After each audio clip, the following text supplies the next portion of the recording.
Good morning to everyone and welcome to our third keynote lecture of our conference. I have the honor and pleasure to introduce Professor Malte Brinkmann. Professor Brinkmann holds the chair of General Pedagogy at the University of Berlin, Humboldt University of Berlin. He is the representative of phenomenological pedagogy. His research interests are philosophy of education, theory of learning, Bildung, practice in the practice, Übung, and qualitative research, video analysis in classrooms. He is a speaker of the Division Philosophy of Education and Bildung of the German Educational Research Association and the director of the Interdisciplinary Center for Educational Research at Humboldt University. The title of his lecture is Education and Bildung, Forgotten Relational and Educational Foundations. Professor Brinkmann, the floor is yours. Yes, thank you. Thank you very much for introducing me and inviting me. Thank you very much.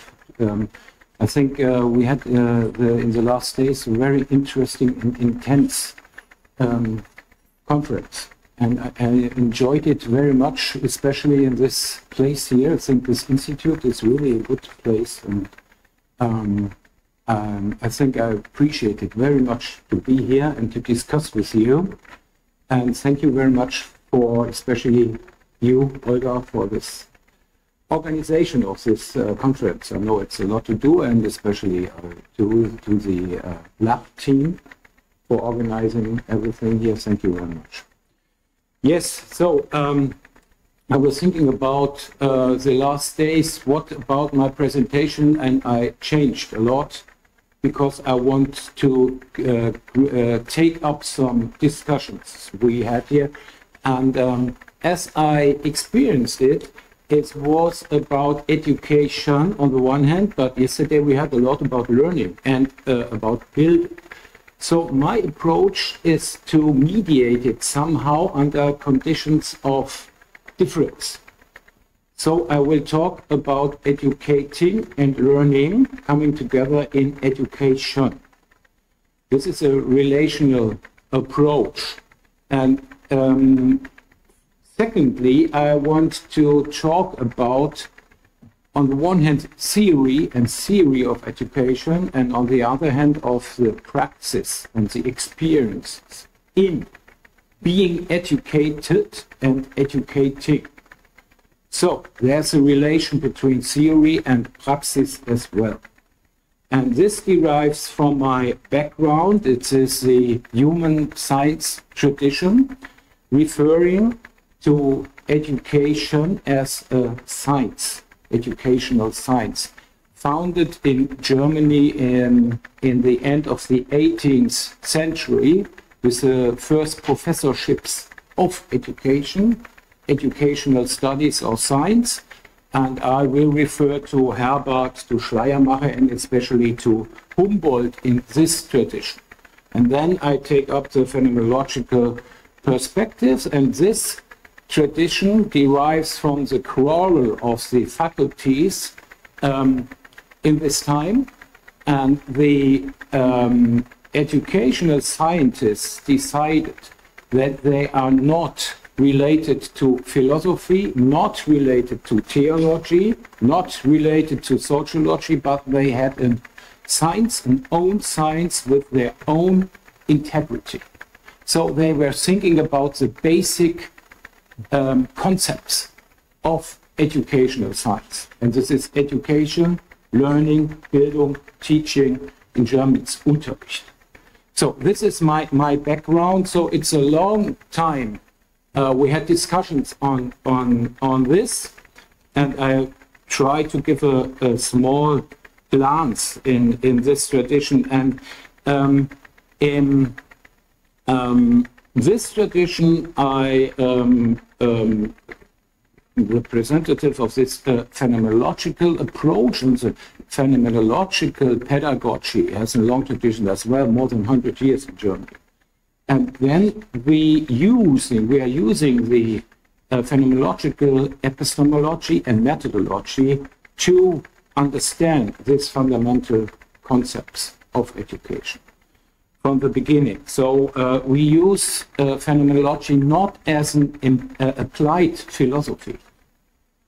We think it's an science by its own autonomy. So in our research, we are now occupied with a volume called Practices of Educating. And we invited experts of contemporary educational theory to describe practices of educating. Background is, when we talk about education, this is a noun, a concept. But when we look at praxis, we see a lot of practices of educating, like asking, showing, teaching, playing, disciplining, testing, and so on. So education is worked out by several practices on the back of this concept. So we are interested in these practices of educating, and I will show you afterwards something about showing, and this derives from our empirical research, phenomenologic-orientated research on teaching and learning in schools, and I will explain something. The thesis is, it's about education, is about showing of something as the world, as showing of the world. So that sounds a little abstract, but I will explain it. So, but first, however, I think, like Gerd Biester put it 2 days before, education is under pressure. It's under pressure because this, what he calls learnification, it's a shift from learning, from teaching to learning. So it's about constructivism, self-organization, self-determination, and so on. This is a dominant discourse. And as well, it's under pressure in philosophy of education. So education there often is suspected of restricting autonomy, restricting freedom of the children, restricting agency, preventing participation, promoting inequality. So the educators are seen as authoritative agents of an oppressive, alienating, and hypocritical society. Yeah? So Adorno, we heard about something about him. He thinks education and teaching is a practice of an immanent untruth. This is a critical theory. And in post-structuralist and post-colonial approaches, then alterity, otherness, difference are demanded. So that education is either seen as a violent recognition and systematic silencing of the others, and as a figure of interaction or discourse that must be deconstructed. So there's a pressure as well. So first, I want to introduce, as an introduction, 3 arguments why still education. First argument is an anthropological argument. Without education, without the transmission of culture, cultural techniques, and the associated attitudes like values, ways of life, our society is not possible. If there were no education, there would be no human culture, no cultural evolution, like Tomasello put it, no society. So we are necessarily dependent on education because we have no program that could transmit culture and lifestyle. Cultural techniques, reading, writing, arithmetic, the values, foundations of our social coexistence, ought to be transmitted from the older to the younger generation. According to Kant in his lecture on pedagogy, humans are the only beings that need to be educated. Eugen Fink, I will come to him later, therefore also speaks for a turnaround need or a necessity of education. This is the anthropological argument. There's a humanistic argument as well. because the transmission of culture and cultural techniques is necessary, but it is also important to think about the goals and the values, which content, which techniques, which values should be transmitted. After all, not everything can be transmitted or should be transmitted, such as racism or inhuman attitudes. Humboldt answers this question in a theory of Bildung with a humanistic argument. Only that should be transmitted, which surmounts Bildung processes and promotes a good, meaningful, and human life. So it's a life in our shared world. That should be transmitted. So Humboldt provides a normative criterion for the selection of content and the practices and methods of education. Third, the pedagogical argument. Children and young people in particular are addressees of education. They are dependent on help and encouragement. To teach cycling, it's not enough to put the children on a bike. To teach mathematics, it's not enough to hand out an exercise book or switch on the laptop with a learning program. To teach swimming, it's not enough to throw children into the water. So, and then leave them alone with their self-organized and self-construction as learning. So children and young people must be systematically supported, specifically guided and carefully introduced to various practices, cultural techniques and symbol systems. So educating is therefore aimed at summoning self-activity so that children and young people can improve and cultivate their cycling, swimming, thinking, ethical perspectives on their own. So this is not self-education. We were talking about this. It's, in my perspective, it's Bildung as cultivation. It's the old European tradition of Bildung as formatio and cultivatio. It derives from Cicero and Seneca. So it's about cultura and cultivation of this. So that means there's a relationship between education and learning, and education and Bildung. Education is focused relationally on Bildung and learning processes. So I will take up these three arguments in the following to specify them in terms of a phenomenological theory of education as showing the world in both meanings, showing something as the world and showing of the world. And in this example, it is a spider. So this is my outline. I first come to the relation, then to transmission, and then to the experience in educating. It's an imposition for both. Then I will come to Bildung. And afterwards, I will introduce a broad concept of education and a narrow concept of education. Okay, so while in English-speaking countries we heard this term education is an umbrella term, I would like to introduce this distinction, and this distinction will be used to relate education and Bildung, or perhaps upbringing and Bildung. So learning and education are, so to speak, learning and Bildung are, so to speak, the operating premises of education.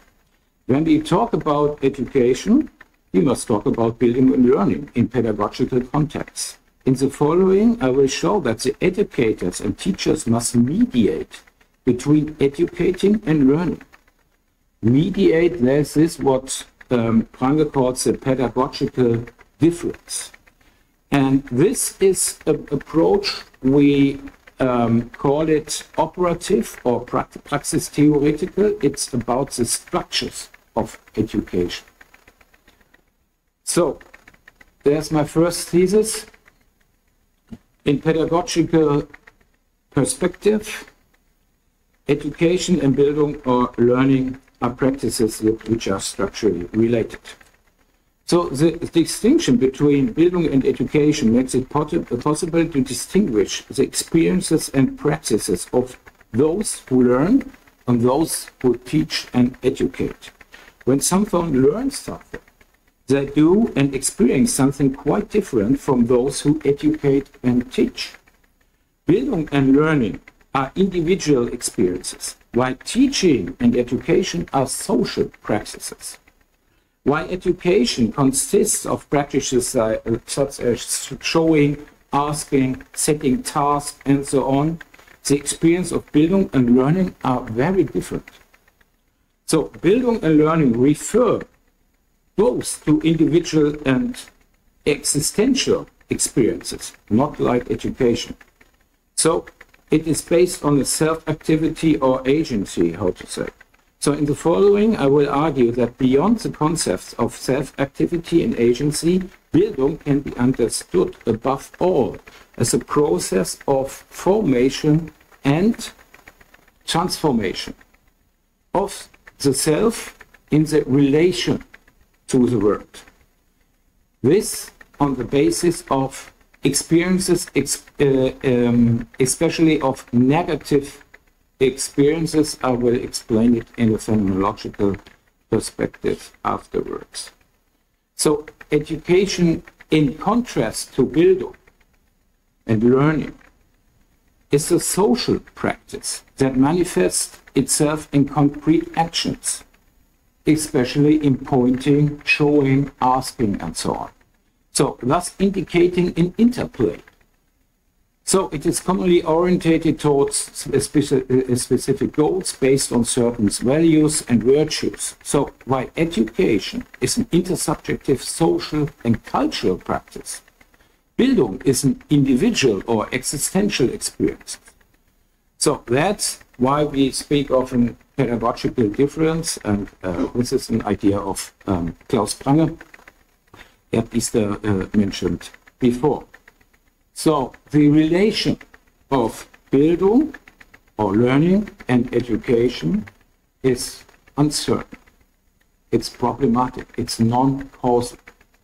So when we educate, the effect of this educating is not sure.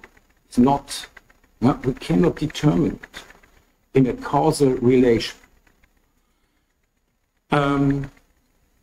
Okay, so the visibility I will explain afterwards, because when we investigate teaching, we can see it in videos, but we cannot see the learning and Bildung process in videos. So this is a methodological problem we are dealing with. So my third point, education as transmission, culture and cultural techniques and values. The pedagogical difference initially manifests itself in a generational difference. As early as 1826, Friedrich Schleiermacher posed a crucial question in his lecture on pedagogy: what does the older generation actually want with the younger generation? Already at this time, the content and aims of transmission were uncertain and controversial. Schleiermacher assumes that there is an older and a younger generation, and that the older generation transmits cultural knowledge, skills and ability to the younger generation in the mode of education. Schleiermacher discovers in the generational relationship not such as a foundation, but rather a pedagogical and anthropological problem of indication. Generations, the relationship between generations, and the practices, contents, and relations of cultural transmission are becoming increasingly questionable in the wake of the current experiences nowadays of discontinuity, contency, the multiple crises we live in. So the difference between the generation is widening. Indeed, we look at the current Fridays for Future movement of the last generation. It is not seems to be widening, it actually seems to be turning around.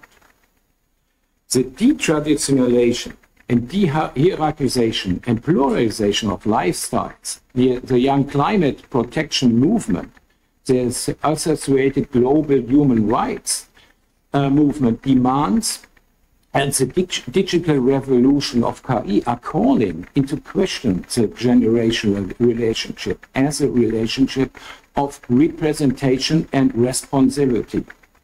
As a result, the transmission of knowledge and the associated practices, contents, and relationships become problematic. So, nevertheless, second thesis, in education, culture and tradition, cultural techniques and values, the third factor of the triangle must be transmitted in generational relationships. The anthropological argument makes education as transmission necessary, and this becomes pedagogical through the consideration of the generational relationship and the practices of transmission. The difficulties in the generational relationships point to a structural asymmetry within the pedagogical difference. The educational relationship is asymmetric in several ways. It is asymmetrical due to the difference between the generation, due to the difference in ability, knowledge, and experience between the generations, and finally, due to the institutional and social conditions under which education takes place. In his lecture, Thoughts on Education, Kant poses the question, one of the greatest problems of education is how to unite submission to the necessary restraint with the child's capability of exercising our agency of his free will. So, how am I to develop the sense of freedom in spite of the restraint? So education, we were discussing it. It's about, on one hand, freedom, and on the other hand, it's power. So we have to think about it. That's why education is not always successful. If children are to be encouraged to be active or to expand their experience, they often do things that are not necessary in the intention of the educators. They are asked to play in the kindergarten space, but they don't want to do this and want to leave. Or they destroy materials, or they hurt other children verbally, even though they had a project on social learning and so on. So educating sometimes fails due to children's stubbornness, sometimes due to inadequate pedagogical or didactical skills of the adults, sometimes due to circumstances that are less favorable for someone, the poor. Educating itself consists of negative experiences of imposition. So this is my idea, my thesis. Educating is an imposition. Education is a restriction of children's freedom with the aim of, paradoxically, making this freedom possible in the first place. So it can be made directly or indirectly with the pedagogical purposes are hidden, are hidden in the prepared space or in the materials.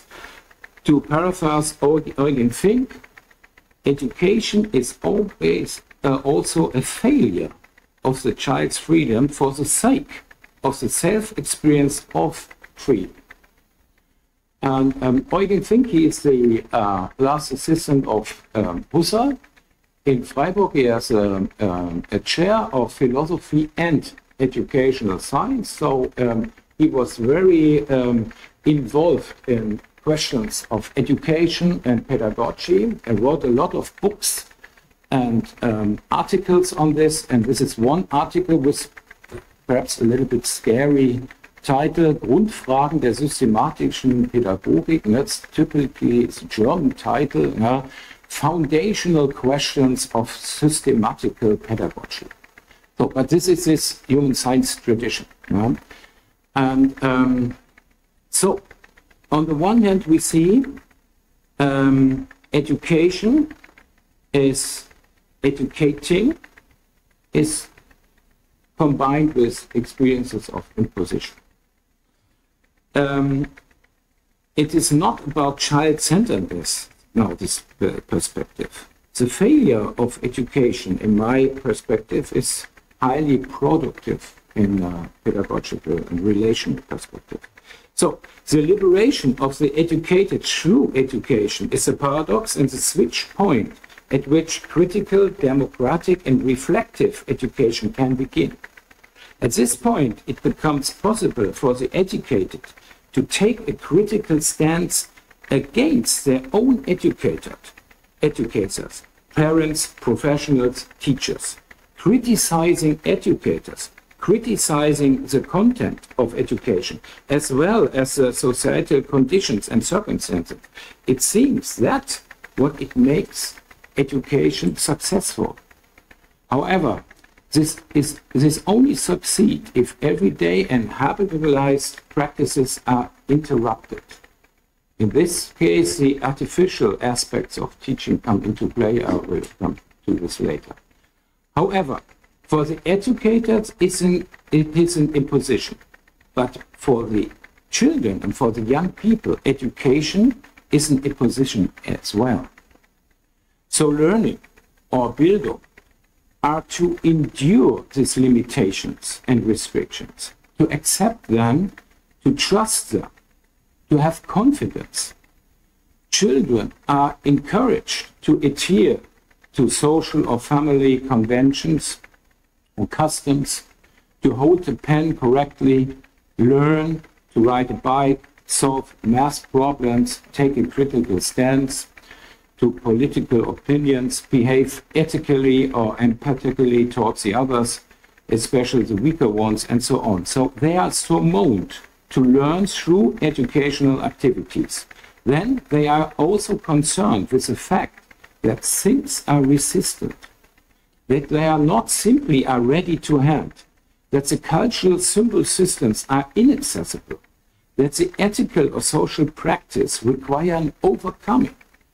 Being educated is also an imposition because children and young people are confronted with these negative experiences of not being able to, not knowing how, of failure, disappointment, because they realize their parents and teachers are not always the role models in terms of generations, and that education may also mean that children's freedom is restricted with the aim of achieving self-activity and transformation. So, learning as experience, as Käthe Meyer-Grafe puts it in her phenomenological theory of education, is crucial, connected with negative experiences. And these negative experiences are in the center of the Bildung experience. I will show later. So, learning and educating is an imposition for both. It's not easy, and the relation is uncertain and non-causal. So this is a relational perspective on education. However, it is a pedagogical space that is constituted through specific practices of education. And this constitution is not a production, not an instrumental or production technical thing, but something that shows up in the shared practice, precisely the practices of education and learning. So here comes my third thesis. Education is an imposition on both. The imposition is a shared space constituted as risk, mood, and trust.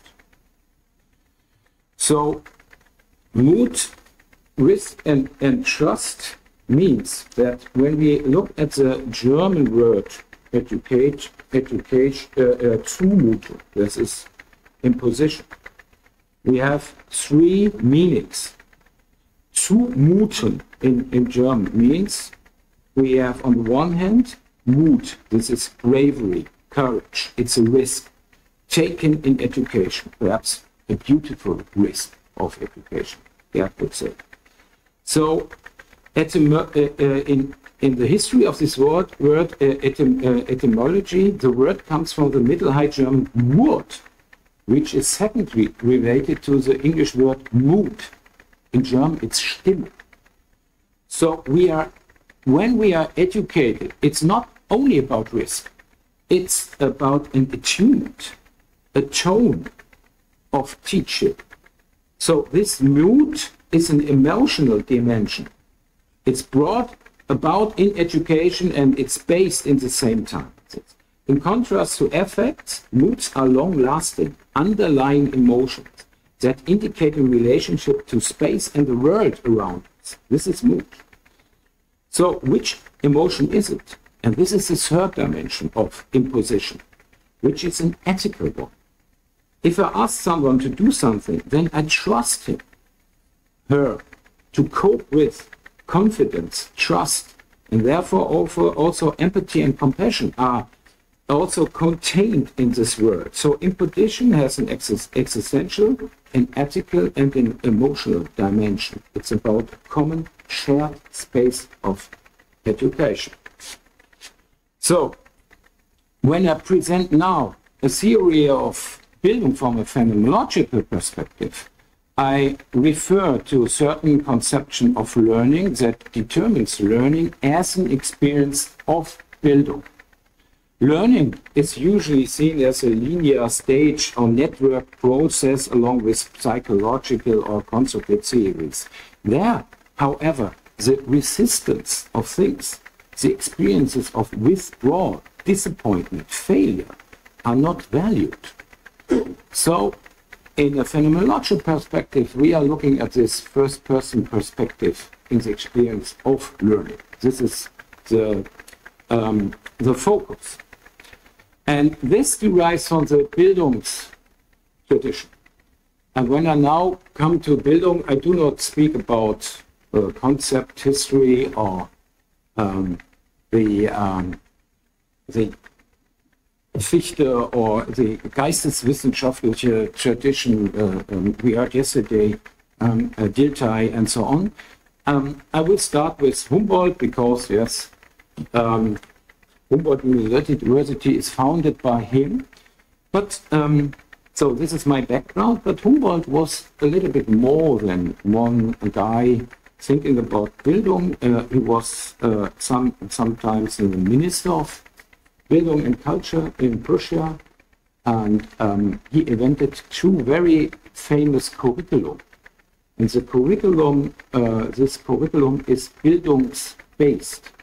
And he was the first who had the idea that in schools, not only mathematics or learning for instrumental perspectives is needed, but also music, art, literature, and so on. And this is a Bildungsperspektive. It's a holistic perspective. So afterwards we had in Prussia the subjects in school, art, music, dance, and so on. So this is the first perspective. The second perspective is in Humboldt. He was very interested in ancient art, and he invented an idea of pedagogy in museums. And he, you know, in Berlin, the Humboldt University is next to the big museums there, and he has an idea how to make a museum as a Bildungsinstitution. This is an idea of Humboldt as well. So from this idea derives the museum's pedagogy. It's related to aesthetic experiences. And thirdly, Humboldt was very interested in language. And he was one of the founders of the theory of language, and he wrote a lot of books on language, and he can read more than 50 languages. So he was a linguist. And so this Bildungstheory is very close to language as a world view. I will come to this later. And last but not least, Humboldt was in his young years engaged in Bildungsforschung. he was an ethnograph. He invented ethnographic methodology in cultural research. And so he found out that in Europe there are several languages, like Finnish, and especially in Spain, it's how they call this Basque, the Basque language, which is not Indo-European. And so he tried to make an ethnographic journey there. He described it very dense, we would say dense descriptions. So we had research on this, Humboldt as a Bildungsforscher. So, but now I will come to his Bildungstheory, and there's only one crucial text. It's called Theory of Bildung, Theorie der Bildung. It's only 3 pages. It's very dense, very systematical, very intense, and very clear, so I love it. And I will come to this short text, and there in this says, Bildung is the highest and most proportional development of all human powers under the condition of linking of the self to the world, to achieve the most general, most animated, and most unrestrained interplay with the world, most unrestrained. So this takes place, this interplay, is the basic category of Humboldt's dynamic view of man, humans, and the world. Human spontaneity interplays with receptivity. Bildung is therefore to grasp as much world as possible. Bildung is conceived as internalization and assimilation of the world, and thus changes the self-relationship to the world and to oneself.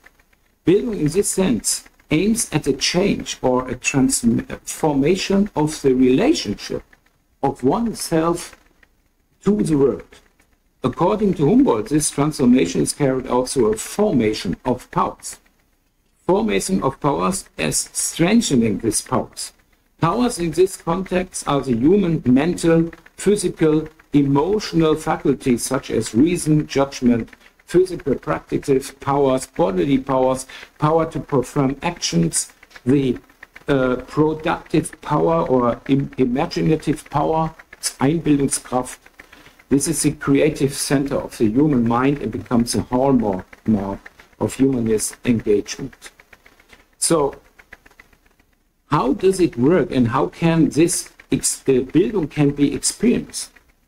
Any instance of such a world self-interplay in the form of Bildung is always characterized by alienation. So Humboldt says Bildung has the risk of losing oneself in this alienation. Bildung is therefore determined negatively. While the alienation in and through the world is necessary, it opens up a way back from this alienation at the same time. Bildung emerges from these ways back from alienation, as the book says. But this is not like Hegel is doing it in the dialectical way. Humboldt is not a dialectic thinker. And it's not a national thinker like Fichte. For only something that is foreign and unknown, uncertain, unavailable, something that leads the human being out of itself, can have an effect on Bildung. In mere identity with oneself, one could not give oneself a form or Gestalt, sich bilden. No? In pure identity with the world, no experience could be made. Bildung is thus a new experience through the appropriation of the world and at the same time progressive alienation into the world. So perhaps an example, the most prominent example might be the Bildungsnovel, Bildungsroman, Goethe, Wilhelm Meister. So this is a novel of someone who makes, who travels in foreign countries, but not in the sense of tourism, resort tourism with a flat rate or something like that.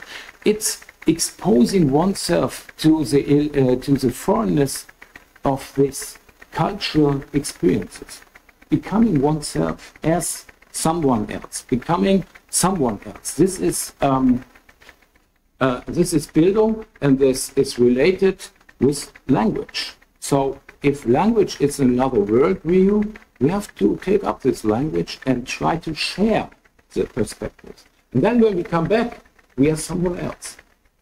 We are changed. There's a transmission. This is Bildung.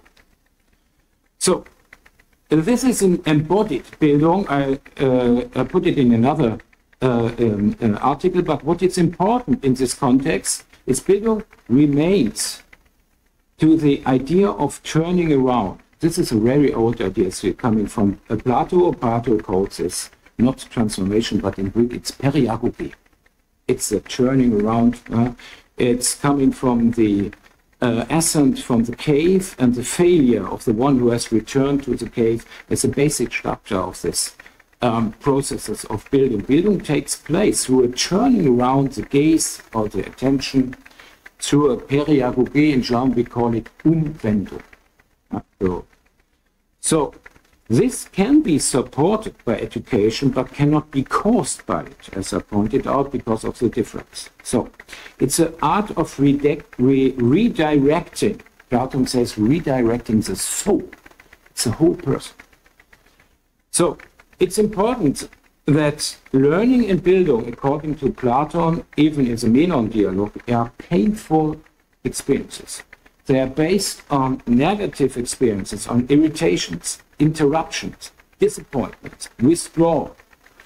So this negative experience as a structure of Bildung can be found in all theories of Bildung.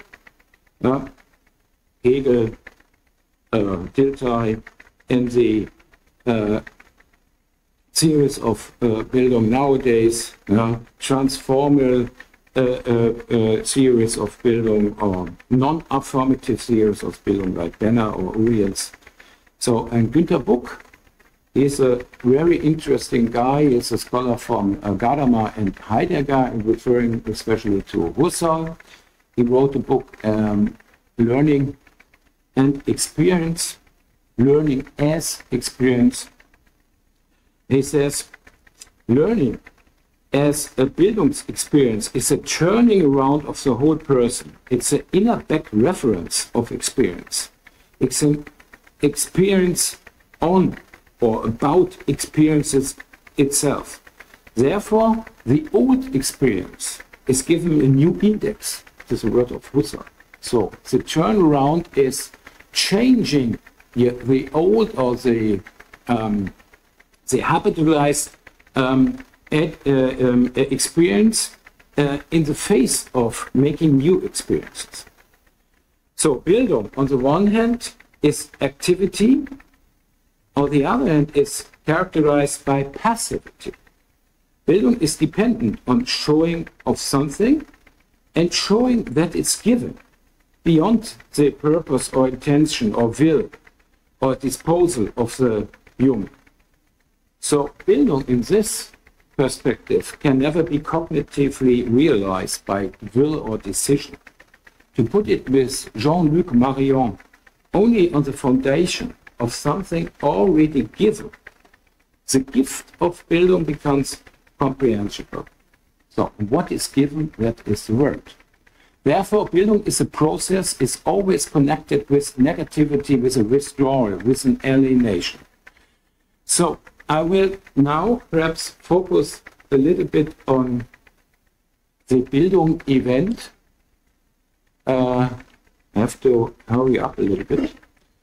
So perhaps in this, how can we describe this negative experience as individual experience? So perhaps if there are some complex movements like painting, skiing, swimming, cycling, or solving problems, the intended skill, the solution, or the creative moment arises in the moment when I notice that the water carries me.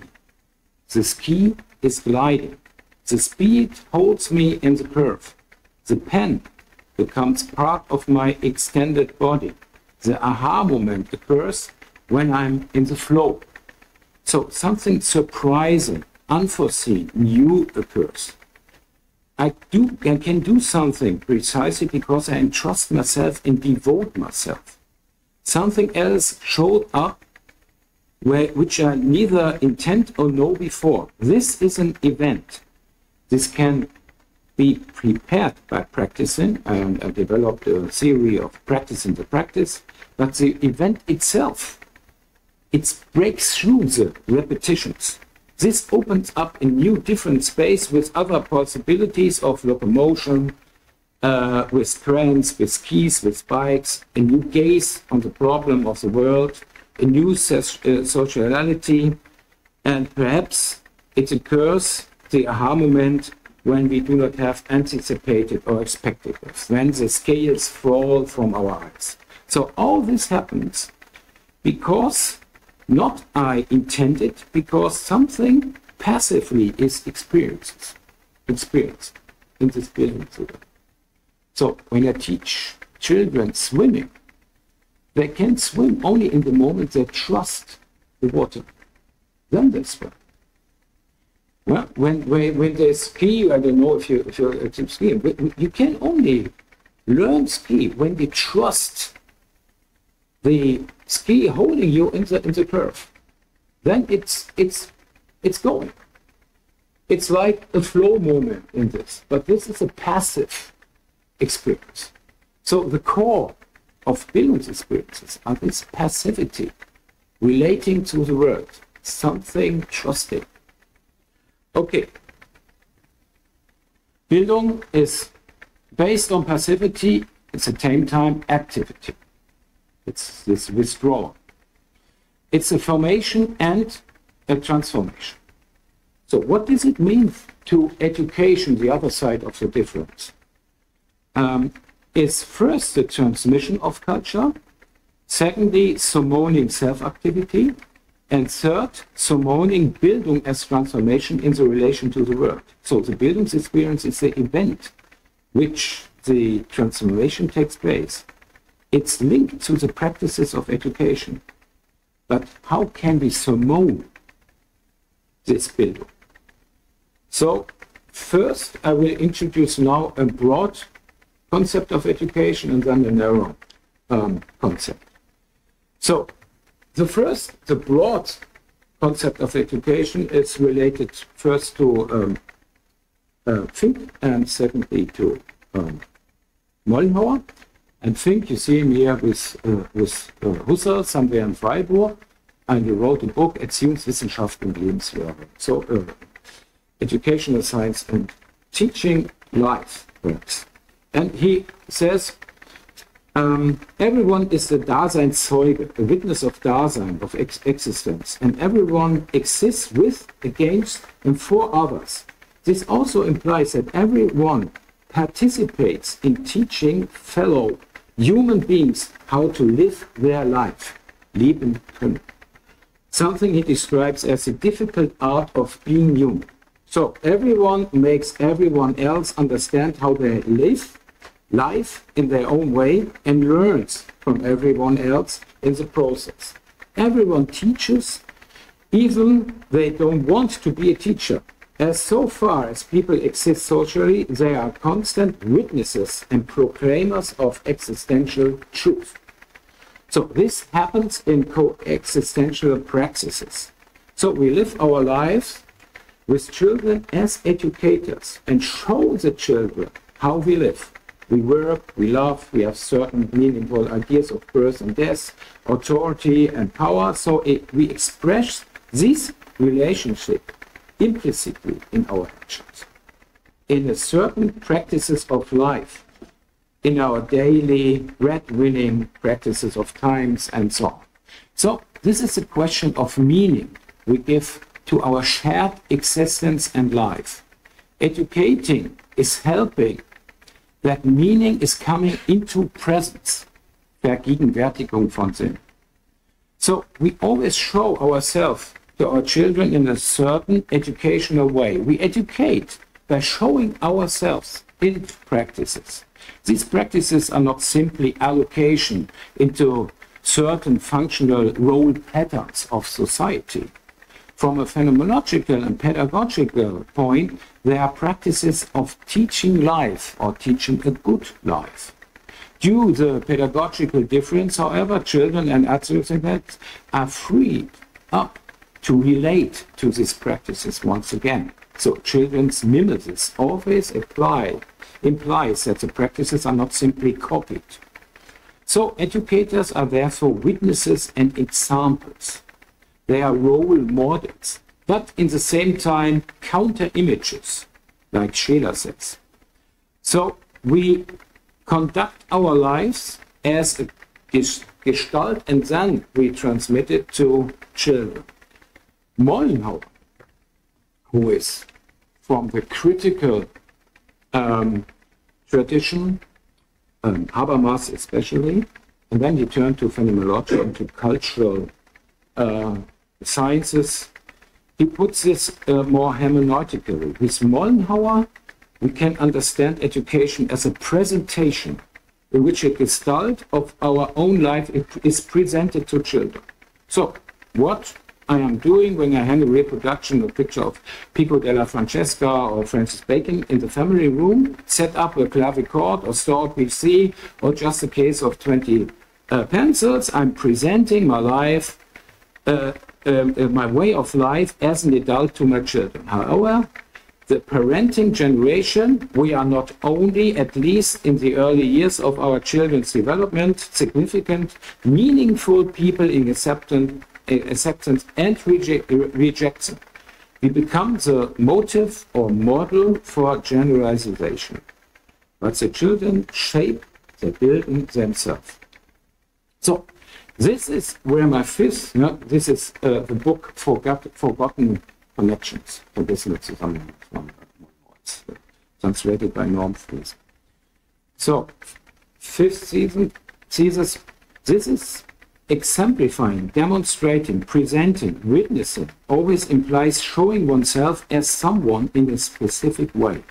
By showing themselves, educators demonstrate their way of life and transmit it implicitly. Mollenhauer argues that in pre-modern societies, the transmission through presentation was usually, but now, in our differentiated and pluralistic society, it becomes so merely institutional way. So he claims that the borders between the world of education and life are becoming stricter. So it's that we are talking about the education in institutions become artificial. So it's a historical thing of our societies. So then the practitioners in kindergarten, the teachers, feel more responsible for their education. And they think about being example for alcohol consumption, cigarette smoking, sex, and violence. So we now think about it should be not shown to children. So this broad education also includes habitualizing implicit practices of transmission. So this is not a purpose, this is an intentionality, and now I skip this. Fink claims that this is operating intentionality, fungierende intentionality between activity and passivity. It's a third mediation. I come to my last point, and this is the narrow concept of education. And there, showing is not only showing oneself as a gestalt, as a witness, it's showing something in this institutional context of school and kindergarten. So there is something shown, the curriculum, the contents. They putting task. So this is a narrow context of the institutionalized practices of teaching and introducing cultural techniques in the sense of transmission. So we take up the research in showing. So on the one hand, there's a lot of research in showing social science, in art science, Kunstwissenschaft, and so on, and especially in educational science, in general pedagogy. Herbert quoted in his General Pedagogy 1806, education is the representation of the world through showing as a task of education. Representation of the world. And this is taken up by Prange. He says pointing and showing is a pedagogical crucial action.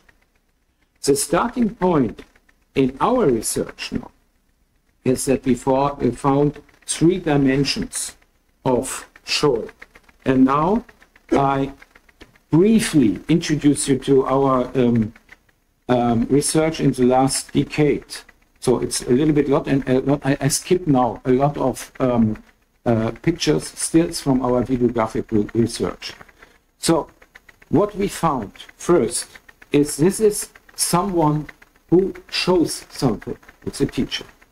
We found representative practices of showing. He's showing something. This is a model of the mole. It's chemistry. This is demonstrative showing. The teachers show something. The woman on the right, she shows herself. It's English. So she is demonstrating herself to Simone learning activities. It's vocabulary in this case. And on the right side, they have chemistry as well. So they're doing an experiment, and the teachers so showing something. We found this deictic forms of showing, pointing. Yeah? She's pointing to the blackboard. And then we are investigating the practices of attentiveness. So they are not attentive. This is this restricted form of showing. Prange calls it appellative. Yeah? She's saying, be quiet, please. But they're doing something else. And this is a specific form of showing.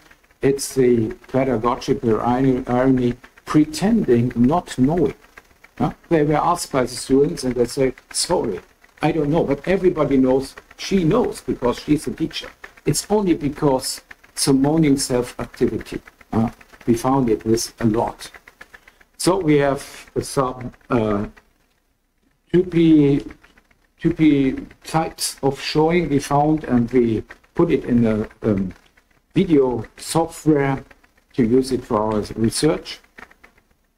And then the second step was, what about the social dimension of showing? And there, the student is showing something, the result of an experiment, but we see here, he is not only showing that in a triangle with the teacher, it is shown before the others. Yeah? So all the boys are looking at him. The birds, they are occupied with their experiments. But that's why we have invented a pedagogical quadrangle. It's not only this triangle, it's before others, the andere. And this is why we had an emotional research project. This is about shame. She is asked to come to the blackboard to present something, and she's getting red. And it's a discomfort of the parent. So this is not only because of the triangle, this is because of the others. She's ashamed before her classmates, and they are making jokes on her. So this we are investigating. So she's showing herself as someone specific before the others. And now I come lately to this, and this is our third project. This is a mundane or the worldly dimension of showing. So the background is, if nothing shows himself or itself, nothing could be shown. This is the idea of phenomenology. So there must be a phenomenon which shows itself. otherwise it can't be shown. So what is this? What is the showing by oneself or by itself? Being investigated it in several situations. So it's dependent, showing not only on showing oneself, but at the same time something is showing itself, the world, or at least a small piece of the world. It's about this givenness of the world. And so we see here the spider. The spider is presented in the first place as an object. It's about biological knowledge. It's the transmission of scientific contents. On the other hand, the spider is a natural creature. It eludes the objectivation as an object. The spider crawls out of the glass, hides under the blanket, and so on. So the students respond emotionally and embodied with fear, disgust, curiosity. So you see the guy on the left-hand side, he's stepping back. So the teacher can therefore only show to the extent that the spider allows it. On the one hand, its givenness undermines or subverts the pedagogical causality and purposes. On the other hand, the situation takes place because of the showing of the teacher. So this is perhaps an example for this operating intentionality. So my last thesis is, education is showing of the world in the twofold sense as showing and showing itself. The pedagogical difference open up in a space in which the educators and the educated show themselves and show something, the content. But the relation to the world cannot be shown, but it can be experienced. In this modern perspective, the pedagogical difference is an intermediate space between that which is be shown and that can be shown, or that can be represented and cannot be represented. So therefore, it does not only refer to an object, but it's on the relationship or the relationality to the world, which cannot be shown, but which is present in this moment. So, last but not least, I use the last words for an invitation. The 7th Symposium on Phenomenological Research in Education at Humboldt University will take place next year from the 8th and the 10th October, and we invited, the topic is Weltlichkeit, Weltbezug, world, worldliness, relation to the world, monde, mondalité, and relation monde. And we have invited as keynote speaker Gerd Pister and Jean-Luc Marion. And you are cordially invited, and we'll send next week the call for papers. Thank you very much for your attention.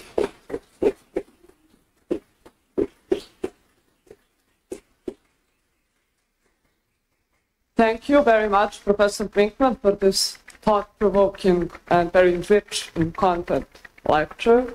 And now I'm opening the floor for discussion. The first question, the second question, the third, the fourth. Okay, I'll keep track.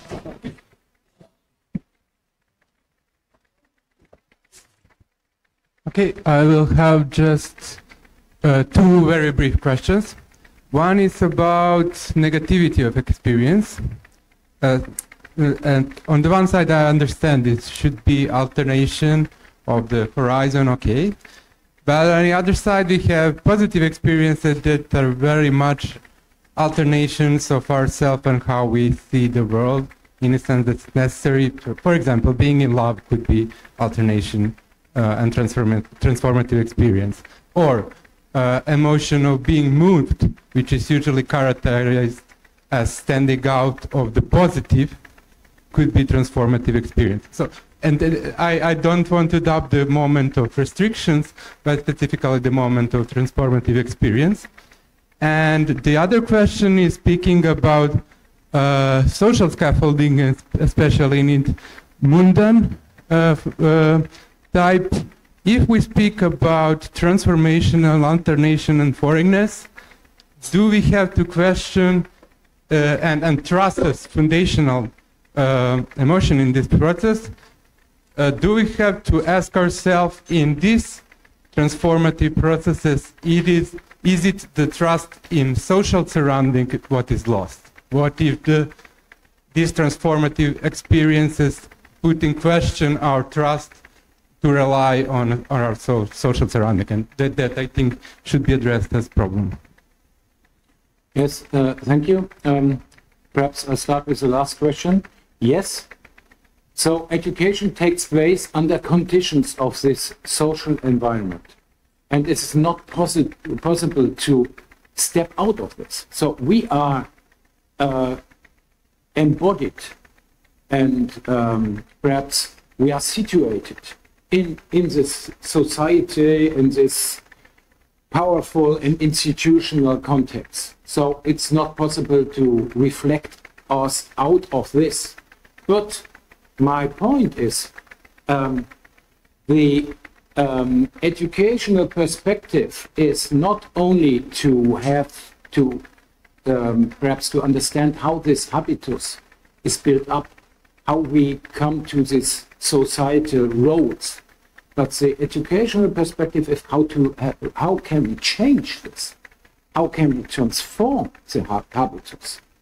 How can we learn something our teachers or our parents hasn't been shown to us, but we create something new? How does the new come into the old? This is the question of education. And the answer so my thesis is, it comes into play because of the negative experience. It's about interruption, about distancing to this, and then perhaps positioning anew to this habitus. And this we call a transformation of habitus. This is something else than sociological research on Bourdieu and so on. It's very interesting and very crucial. But the educational perspective is another perspective. In my opinion, it's much more complicated and much harder to think about the transformation of the habitus. And the first question about the positive experiences. So I think they are very crucial as well. And when you go to school or when you learn as a child something, we have to learn something. And to learn something that is positive. But in learning something, learning to walk, learning to go up stairs, there emerge these negative experiences. And this is my point. So you cannot speak about positive experiences without negative experiences. This is why we learn. We do not learn because we know everything. We learn something because we do not know something.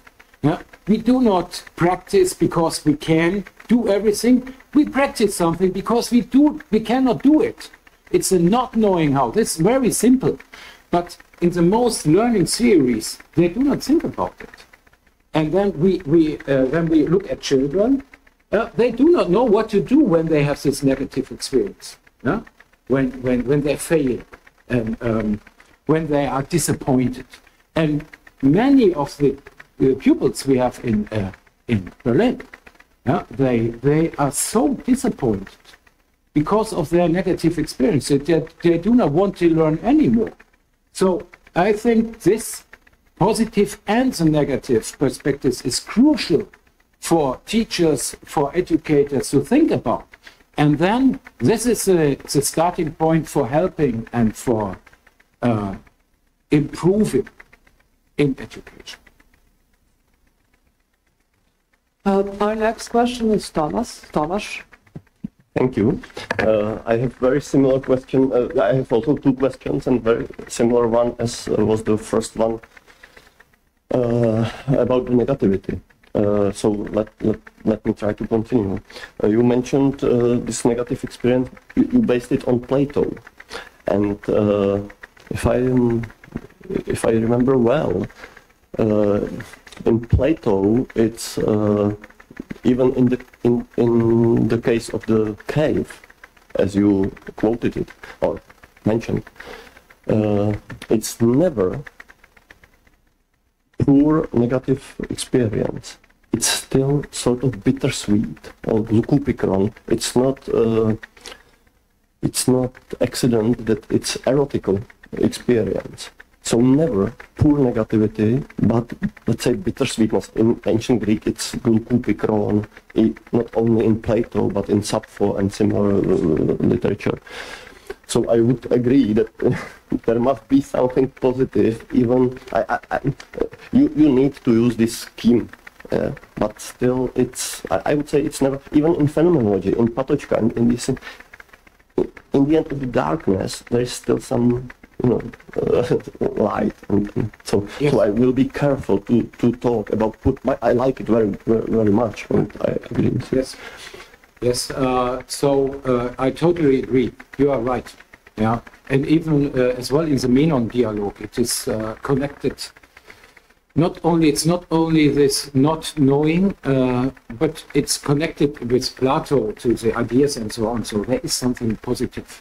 And perhaps I highlighted very much the negative experiences in my talk because this was a starting point, But you are right, the positive aspects are crucial in learning as well, of course. But if I may, the second question, I wasn't sure, and I like it very much, but when you made a distinction between building and education, as the distinction between learning and teaching, again, what about the reciprocity between teacher and student? If I recall, again, Plato, Phaedrus, for example, they change roles, Socrates and Phaedrus, and I would say again that it's too schematic when you distinguish it. Yeah, so what is that? Yeah. But if you change roles, there's still a teacher and a student. And I said this is the generational problematic. And I think nowadays, so often the children are the teachers.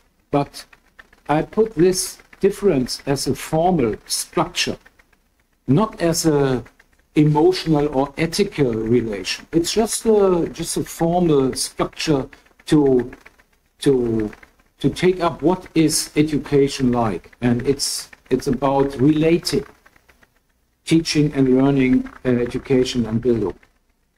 Perhaps nowadays we have to think about how can children be teachers. And in phenomenology there's a long tradition. We can learn from children as well.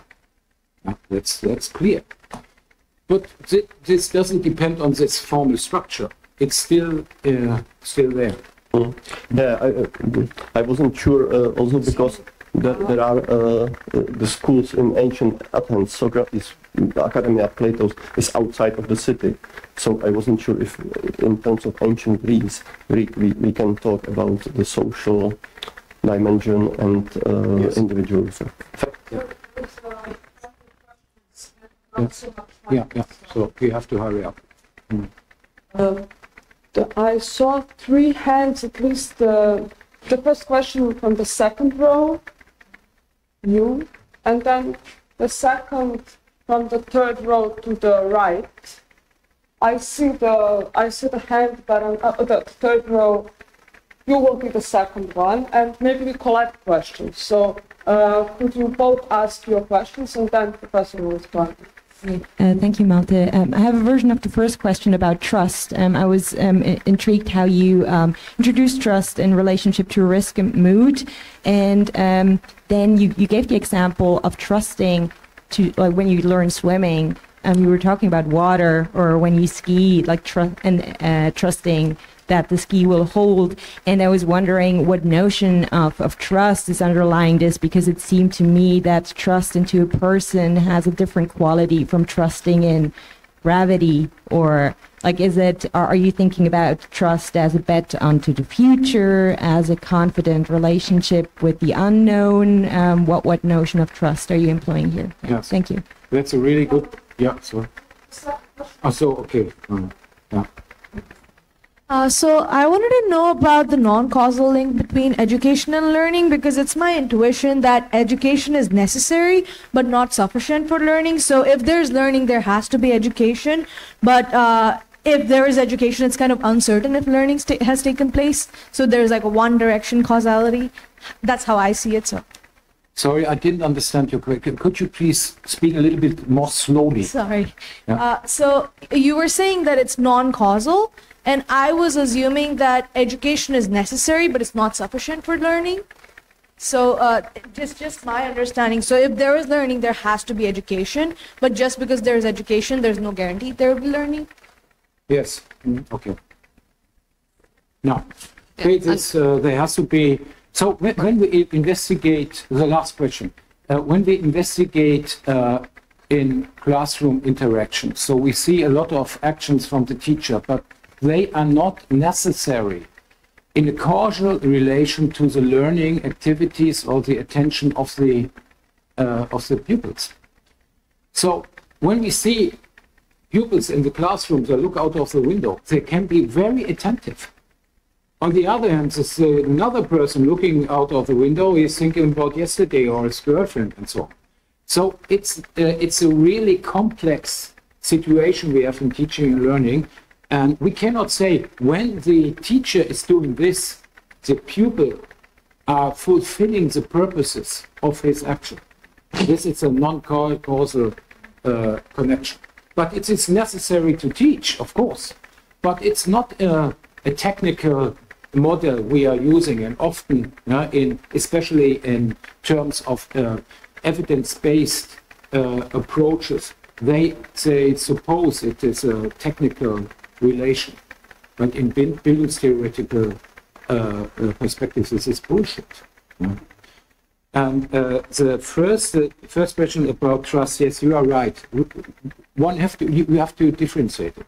The trust to a person, I skipped it. I put it with Hannah Arendt. Vertrauen. This is the point in pedagogical relation. We have to have trust in both. When the child has to trust me when I put him on the bike, but on the other hand, I have to trust the children as well. That they can achieve and they can succeed in this. So it's a relational context, and trusting the word. This is something else. This is this passivity, trusting that the world is not only an object, not something we can use in our economic and scientific objectivation and instrumental perspective. The world is much more than a container, or it's more than something we can use as an object and use for our purposes. So I think there's a long tradition in this, criticizing this instrumental perspective on the world as an object.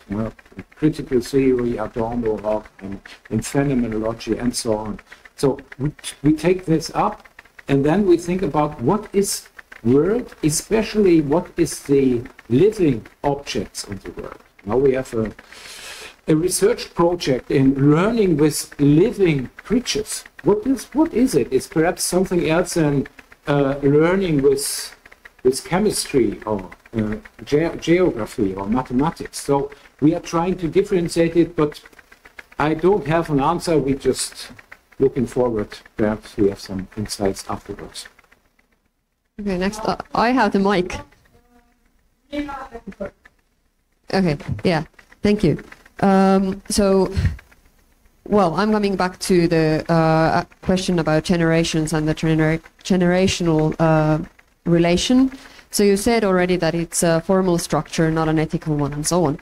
But still, I would like to hear more about kind of what is actually meant by a generation.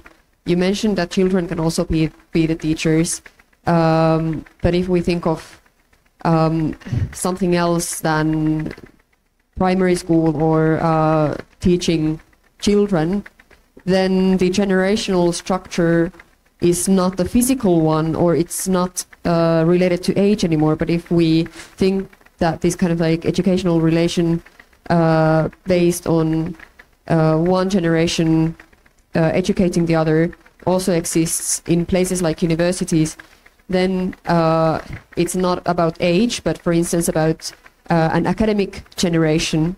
But then is it limited only to kind of these kinds of notions, like someone knowing more than the other person, or could it expand to the situations where a student starts to teach another student, like teaching or educating among peers, and how does that fit into the idea of generational relation?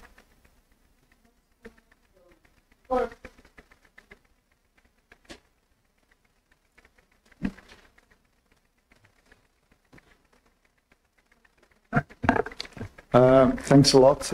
I think it's nice to be together for 3 days and end up in a conversation.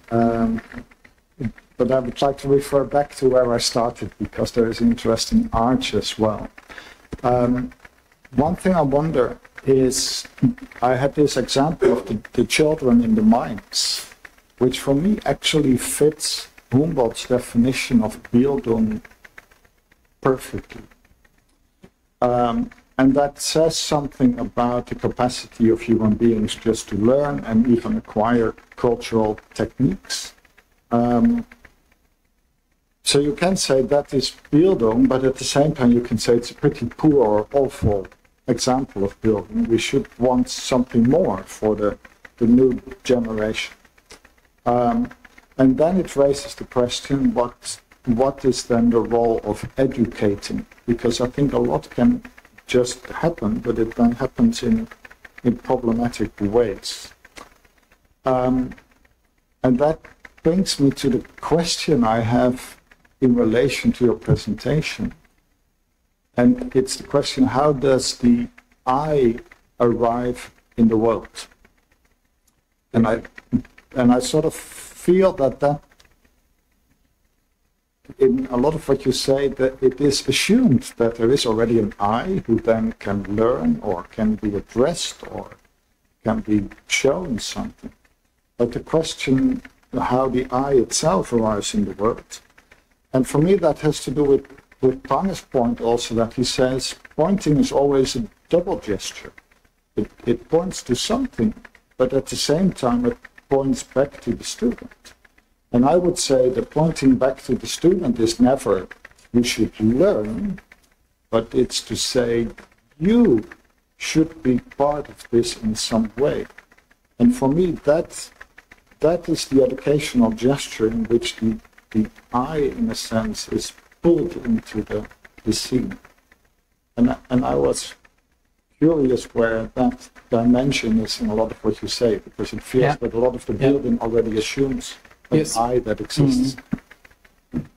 This is a point, perhaps, there's a difference between Prange and my account or my approach, because in phenomenology, in the later phenomenology, Patočka calls it an asubjective approach, or we call it in phenomenology with Waldenfels, it's a non-subjective approach. We try to get rid or away from subjectivity as autonomy.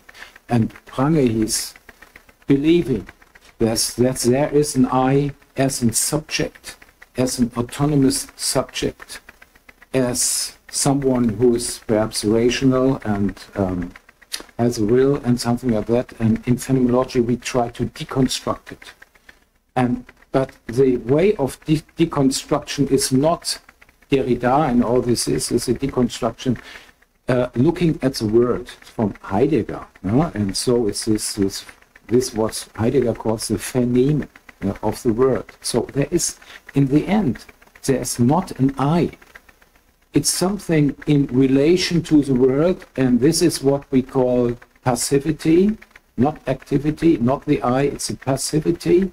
It's the devoting to the world, and then Bildung is then something not only reception, it's in German we say empfänglich sein.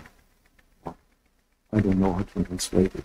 To not only receive something, but passively respond to something, perhaps. Yeah. Well, this might be the point. And yes, I do think this mine picture is a really good example. And as we discussed it, you can see the other students looking at this triangle. So I can see this quadrangle as well in it. And I would say, okay, it's about transmission, of course. But the Bildungsaspekt is transformation. And as I said before, you cannot see in pictures transformative experiences. They are highly subjective. You cannot take a photograph of transformation. It's impossible. Even if you in research ask someone, tell me about your transformative experiences. It's very hard to explain. We heard it about the significant difference between experience and language. To put it in language is really hard. So it's something which is there, we can experience, but the putting in language or in pictures, it's a withdrawal as well. But I would say the interesting point in this picture might be the imposition of both the educator and the student.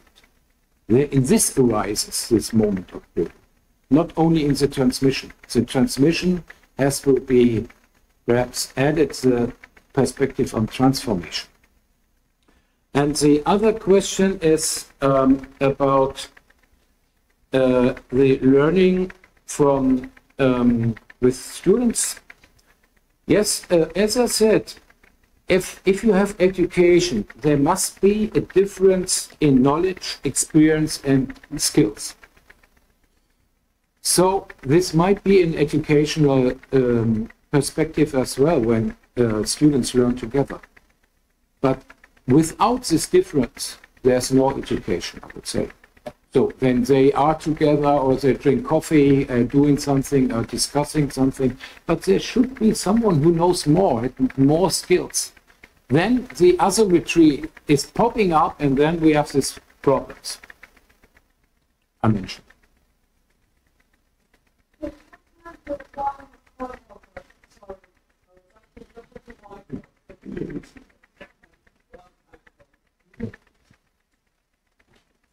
A very quick one then.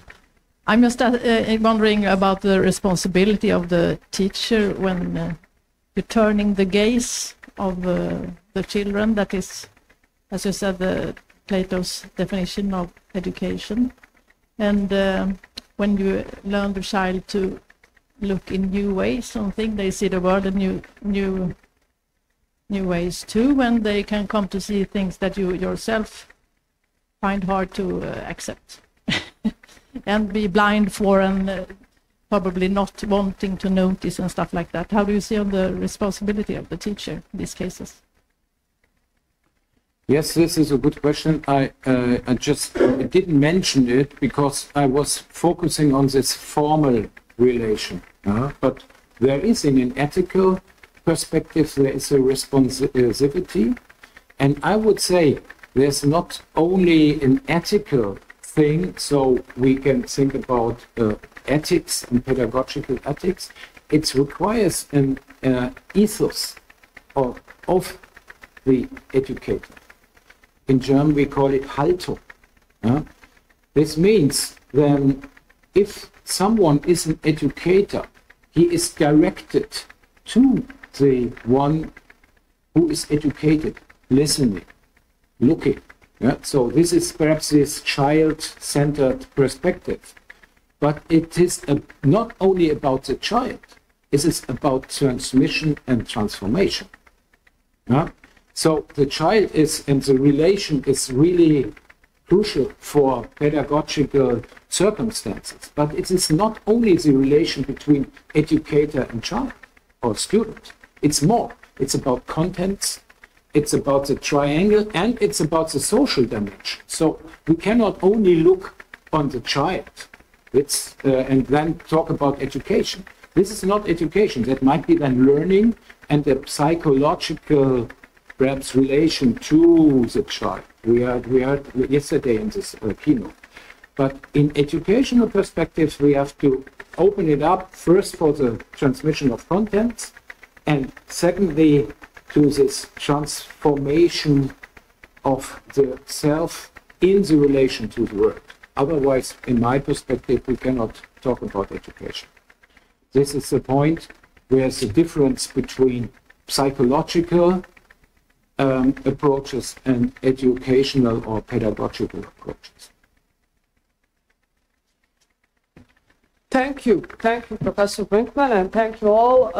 I will close this panel now, and feel free to continue the discussion with Professor during the coffee break, and see you again in 15 minutes. Thank you very much. Thank you.